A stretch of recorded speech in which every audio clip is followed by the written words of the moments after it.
Telangana rising global summit కు భారీ ఏర్పాట్లు చేస్తోంది రాష్ట్ర ప్రభుత్వం. 2 రోజుల పాటు జరగనున్న గ్లోబల్ సదస్సు దేశ విదేశాల ప్రముఖులు తరలినున్నారు. 27 ప్రత్యేక సెషన్లు ఉండనున్నాయి. వివిధ రంగాలపై చర్చలకు ఏర్పాట్లు చేస్తున్నారు అధికారులు. భారత్ ఫ్యూచర్ సిటీలో డిసెంబర్ 8, 9 తేదీల్లో తెలంగాణ రైజింగ్ గ్లోబల్ సమ్మిట్ జరగనుంది. రాష్ట్ర భవిష్యత్తును ఆవిష్కరించే దిశగా జరిగే ఈ గ్లోబల్ సమ్మిట్ జరగనుంది. సదస్సు వేదికలో 2వ రోజున డిసెంబర్ 9న రాష్ట్ర ప్రభుత్వ తెలంగాణ రైజింగ్ 2047 విజన్ డాక్యుమెంట్ ఆవిష్కరిస్తుంది. 2047 నాటికి రాష్ట్రాన్ని $3 ట్రిలియన్ ఆర్థిక వ్యవస్థగా తీర్చిదిద్దే రోడ్ మ్యాప్ ను డాక్యుమెంట్లో పొందుపరచనుంది సర్కార్. ఇదే అంశానికి సంబంధించి మరింత సమాచారం అనిల్ అందిస్తారు. అనిల్, గ్లోబల్ సమ్మిట్ రేపటి నుంచి ప్రారంభం కాబోతోంది. ఏర్పాట్లు ఎంతవరకు వచ్చాయి? ఫ్యూచర్ సిటీలో రేపు ప్రారంభం కానుంది. గ్లోబల్ సమ్మిట్కి సంబంధించి రేపు ఎల్లుండి 2 రోజుల పాటు ప్రతిష్టాత్మకంగా తెలంగాణ ప్రభుత్వం తీసుకొని ఈ గ్లోబల్ సమ్మిట్ను నిర్వహిస్తుంది. సో ప్రజెంట్ నేను గ్లోబల్ సమ్మిట్ ఫ్యూచర్ సిటీలో ఉన్నటువంటి గ్లోబల్ సమ్మిట్లో ఉన్నాను. ఇక్కడ ఇప్పుడే తుది దశకు కూడా పనులు చేరుకుంటున్నాయి. పూర్తిగా కూడా 46 దేశాల నుంచి 1686 మంది వచ్చే అతిథులకు ఎట్లాంటి ఇబ్బందులు లేకుండా అన్ని ఏర్పాట్లు చేస్తున్నారు. ఇక ఇటు ఫ్లవర్ బొకేలకు సంబంధించి కానీ చెట్లు, తర్వాత పూల మొక్కలు ఇవన్నీ కూడా లోపల ఏర్పాటు చేస్తూ తెలంగాణ రైజింగ్ గ్లోబల్ సమ్మిట్కి సంబంధించి 2047లో 47 వరకు కూడా అంటే తెలంగాణకు సంబంధించినటువంటి రైజింగ్ తెలంగాణకు సంబంధించినటువంటి గ్లోబల్ సమ్మిట్లో సో ఈ అతిరథ మహారాజులు కూడా పాల్గొనబోతున్నారు. సో వివిధ దేశాల నుంచి కూడా ఇక్కడికి రాబోతున్నారు. చాలా వరకు కూడా ఎంఓఏలు కుదుర్చుకునేటువంటి అవకాశం ఉంది. ఎంఓఏలు వీలైనంత వరకు ఎక్కువగా కూర్చుకునేటువంటి అవకాశం ఉంది. ఇక ఇప్పటికే పోలీసుల అదుపులోకి ఫ్యూచర్ సిటీ పూర్తిగా కూడా తమ ఆధీనంలోకి తీసుకున్నారు. భారీ భద్రతా నడుమ కూడా పూర్తిగా ఇక్కడ ఏర్పాట్లు కూడా పర్యవేక్షిస్తున్నారు. ఇక మరోవైపు ఇక్కడ ఎక్కువగా ఏదైతే మొదట వెల్కమ్ బోర్డు లోపలికి రాగానే 50 మీటర్ల ఇంటరాక్టివ్ టన్నెల్ను కూడా ఏర్పాటు చేశారు. ఆ ఇంటరాక్టివ్ టన్నెల్లో కూడా తెలంగాణ సంక్షేమ పథకాలతో పాటు సో చేపట్టబోయే సంక్షేమ పథకాలు ఇప్పుడు అమలు చేసినటువంటి సంక్షేమ పథకాలను అన్నింటినీ కూడా అందులో డిస్ప్లే చేస్తారు. ఇక మరోవైపు శంషాబాద్ ఎయిర్పోర్ట్ నుండి ఇక్కడ ఏదైతే ఫ్యూచర్ సిటీలో ఉన్నటువంటి గ్లోబల్ సమ్మిట్ వరకు కూడా పెద్ద పెద్ద ఎల్ఈడి స్క్రీన్లు ఏర్పాటు చేశారు. ఇందులో జరిగేటువంటి ప్రతి ఒక్క కార్యక్రమాన్ని బయట కూడా కనిపించేటువంటి విధంగా ఎల్ఈడి స్క్రీన్లు, భారీ ఎల్ఈడి స్క్రీన్లు ఏర్పాటు చేశారు. ఇక మరోవైపు ఆ సిటీలో కూడా దాదాపు చార్మినార్ కానీ, తర్వాత గోల్కొండ, తర్వాత ట్యాంక్ బండ్, తర్వాత మెయిన్ సెంటర్లో ఏదైతే ఉంటాయో ఆయా సెంటర్లో కూడా ఎల్ఈడి స్క్రీన్లు ఏర్పాటు చేశారు. సో ఇక్కడ జరిగేటువంటి ప్రతి కార్యక్రమాన్ని అక్కడ ప్రజలు వీక్షించేటువంటి విధంగా ఎల్ఈడి స్క్రీన్లు ఏర్పాటు చేశారు. ఇక మరోవైపు సాయంత్రం పూర్తిగా కూడా ఒక లైటింగ్, కలర్ఫుల్ లైటింగ్తో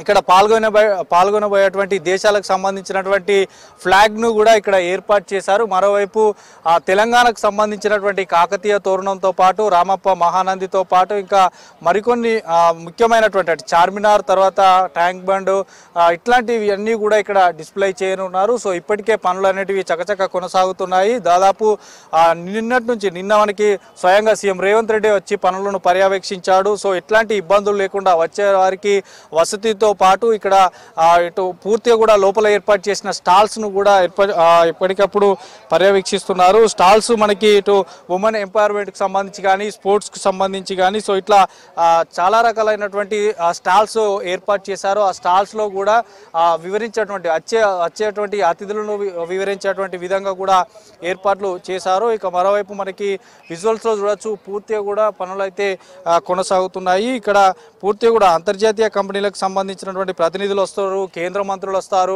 ప్రధానికి కూడా ఇన్వైట్ చేశారు. ఇక మరోవైపు తెలంగాణ రాష్ట్రానికి సంబంధించినటువంటి కొంతమంది మంత్రులు కూడా ఆయా వివిధ రాష్ట్రాలకు సంబంధించినటువంటి సీఎంలకి కూడా ఇప్పటికే ఆహ్వానాలు అందాయి. కాబట్టి సో కేంద్ర మంత్రులతో పాటు సీఎంలు ఇట్లా అధికార ప్రతినిధులు అందరూ వస్తారు. కాబట్టి సో స్వాగత ఏర్పాట్లు, వసతి, ఇతర సదుపాయాలకు సంబంధించినటువంటి విషయాల్లో జాగ్రత్తలు తీసుకోవాలంటూ ఇప్పటికే సీఎం ఆదేశించారు. ఇక ఈ వేదిక ప్రాంగణం అంతా కూడా పూర్తిగా తిరిగి పరిశీలించారు నిన్న. ఎందుకంటే దిగ్గజ కంపెనీల నుంచి వచ్చేటువంటి వారు ఉంటారు, ఇన్వెస్ట్మెంట్స్కి సంబంధించి ఎంఓఏలు కూడా చాలా వరకు జరగనున్నాయి, చర్చా గోష్ఠీలు జరగనున్నాయి. కాబట్టి పూర్తిగా కూడా గ్లోబల్ సమ్మిట్ అంతా కూడా ఏర్పాట్లు అయితే ఇంకా కొనసాగుతున్నాయి. ఇక ఈ ప్రభుత్వం అత్యంత ప్రతిష్టాత్మకంగా నిర్వహిస్తున్నటువంటి ఈ తెలంగాణ రైజింగ్ గ్లోబల్ సమ్మిట్ 2025కి సంబంధించి మాత్రం ఈ ఫ్యూచర్ సిటీలో పూర్తిగా కూడా ఇటు హెలిప్యాడ్లు కూడా ఏర్పాటు చేశారు. డ్రోన్ల సహాయంతో తెలంగాణ రైజింగ్ సంబంధించి కూడా ఒక అక్కడ ప్రదర్శన చేయనున్నారు. సో సంక్షేమ పథకాలే కానీ, ఇప్పుడు అభివృద్ధి ఫలాలకు సంబంధించి కానీ సో ఇట్లాంటివన్నీ కూడా ఇక్కడ ప్రదర్శించేటువంటి డ్రోన్లను కూడా ఏర్పాటు చేశారు. చేశారు, భారీ డ్రోన్లను ఏర్పాటు చేశారు.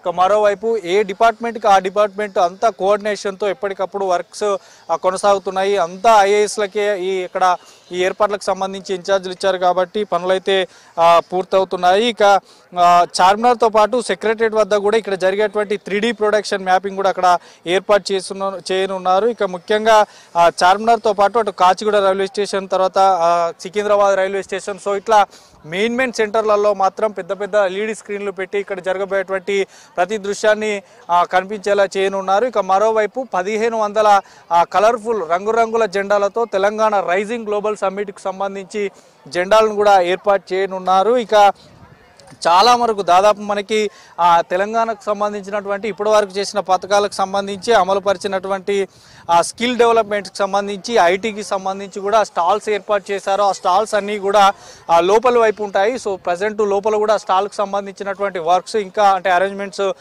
కొనసాగుతున్నాయి. ఇటు ట్రాఫిక్ కూడా ఎలాంటి ఇబ్బందులు లేకుండా ట్రాఫిక్ పోలీసులు కూడా ఎప్పటికప్పుడు పర్యవేక్షిస్తున్నారు ఉన్నతాధికారులటువంటి ఆదేశాల మేరకు. సో ట్రాఫిక్ ఎట్లాంటి ఇబ్బందులు లేకుండా కూడా ఈ యొక్క ఫ్యూచర్ సిటీ నలువైపులో కూడా పోలీస్ వలయంలో ఉంది. సో పెద్ద ఎత్తున హెలిప్యాడ్లు, తర్వాత డ్రోన్ల పర్యవేక్షణలో ఉన్నది. ఇక మరోవైపు రేపు ప్రారంభం కాబోతుంది. రేపు ఉదయం అటు గవర్నర్ ప్రసంగంతో మొదలు ప్రారంభమవుతుంది. సో తర్వాత సీఎం మధ్యాహ్నం మాట్లాడతారు. ఇట్లా ఇక తర్వాత ఒక్కొక్కరుగా దేశ విదేశాల నుంచి వచ్చేటువంటి ప్రతినిధులు ఉంటారు. ఇక మనకి శంషాబాద్తో పాటు శంషాబాద్ నోవోటల్తో పాటు మన హైదరాబాద్ సిటీలో ఉన్నటువంటి కొన్ని ప్రముఖమైనటువంటి 5 స్టార్ హోటల్స్ను కూడా ఇప్పటికే అక్కడ బస చేయడానికి బుక్ చేసినటువంటి పరిస్థితి. ఇక మరోవైపు ఇప్పటికే తెలంగాణ రాష్ట్రానికి సంబంధించి కూడా పెద్ద ఎత్తున ఎంఓయూలు చేసుకున్నటువంటి వారికి కూడా ఏర్పాట్లు చేశారు. సో ఎట్లాంటి ఇబ్బందులు లేకుండా అటు వసతికి సంబంధించి కానీ తర్వాత ఇక్కడ నుండి మనకి ఎప్పుడైతే ఈ తెలంగాణ గ్లోబల్ సమ్మిట్కి హాజరైనటువంటి ఒక ప్రతి ఒక్క అతిథికి సో అన్ని రకాల ఏర్పాట్లు అయితే చేశారు. సో మొత్తానికి చూడవచ్చు మొత్తం స్టాల్స్ను కూడా అన్ని ఈ లోపల వైపు స్టాల్స్ ఉంటాయి. సో స్టాల్స్ను కూడా ఏర్పాటు చేశారు. ఇక్కడ మనకి మనం చెప్పినట్టు ఇందాక చూడొచ్చు రామప్ప సంబంధించినటువంటి ఒక పిక్చర్స్ కానీ తర్వాత రామప్ప ముందున్న మహానందికి సంబంధించి కానీ కాకతీయ కళాతోరణం కానీ తర్వాత హుస్సేన్ సాగర్లో ఉండేటువంటి బుద్ధుడు కానీ తర్వాత ఉస్మానియా యూనివర్సిటీ, చార్మినారు, సో ఇట్లా ఈ తెలంగాణకు సంబంధించినటువంటి చిహ్నాలు అంటే తెలంగాణ రాష్ట్రానికి సంబంధించినటువంటి కొన్ని పర్యాటక ప్రదేశాలకు సంబంధించి మాత్రం పూర్తిగా ప్రతి ఒక్క బ్యానర్ పైన ప్రతి ఒక్క ఫ్లెక్సీ పైన కూడా ఏర్పాటు చేశారు. అంటే వచ్చేటువంటి అతిథులకు గైడ్ ఇవ్వడానికి కూడా ఇక్కడ వివరించేందుకు కూడా గైడ్ని కూడా ఏర్పాటు చేశారు. విందుతో పాటు వసతి అన్నీ కూడా ఇక్కడనే ఏర్పాటు చేశారు. సో తెలంగాణ ఫ్యూచర్ సిటీ రానున్న రోజుల్లో ఫ్యూచర్ సిటీలో భాగంగా ఈ ఏరియా మొత్తం కూడా ఇప్పటికే మీర్ఖాన్పేట కానీ ఇక్కడ ఒక తండా ఉంటుంది, ఆ తండాకు సంబంధించి కానీ ఈ చుట్టుపక్కల మొత్తం కూడా డెవలప్ పనులు జరుగుతున్నాయి. సో పూర్తిగా ఇటు తెలంగాణ రైజింగ్ గ్లోబల్కి సంబంధించి 2047ని ఉద్దేశించే దీన్ని పెట్టినట్టు తెలుస్తుంది. ఇక ముఖ్యమైన పెట్టుబడిదారులే కాకుండా కాంగ్రెస్కి సంబంధించినటువంటి అధికారులు అటు జాతీయ స్థాయి నేతలు మల్లికార్జున ఖర్గేతో పాటు సోనియా గాంధీ, రాహుల్ గాంధీ, సో ఇట్లా కేంద్ర మంత్రులు వీళ్ళందరూ వస్తున్నారు కాబట్టి సో అన్ని ఏర్పాట్లు అయితే కొనసాగుతున్నాయి. భారీ మనకి ఏదైతే ఇప్పుడు 50 మీటర్స్ ఇంటరాక్టివ్ టన్నెల్తో పాటు ఇక్కడ ఒకటి పెద్ద డయాస్ టైప్ ఉంటుంది. ఇక్కడ కూడా మొత్తం తెలంగాణకు సంబంధించినటువంటి అభివృద్ధి ఫలాలు తర్వాత తెలంగాణకు సంబంధించినటువంటి పర్యాటక ప్రదేశాలు సో రాబోయే రోజుల్లో మీ తెలంగాణ ఎలా ఉండబోతుంది తెలంగాణ రైజింగ్లో భాగంగా అనేది కూడా ఈ పెద్ద ఎల్ఈడి స్క్రీన్ ద్వారా వివరిస్తారు. ఇక ఈ ఇప్పుడు మనకి ఇక్కడ లెఫ్ట్ సైడ్ కనిపిస్తున్న ఈ ఏరియా మొత్తం కూడా లోపల స్టాల్స్ని ఏర్పాటు చేశారు. స్టాల్స్ అనేవి అందులో మొత్తం స్టాల్స్ ఉంటాయి. ఇక పూర్తిగా కూడా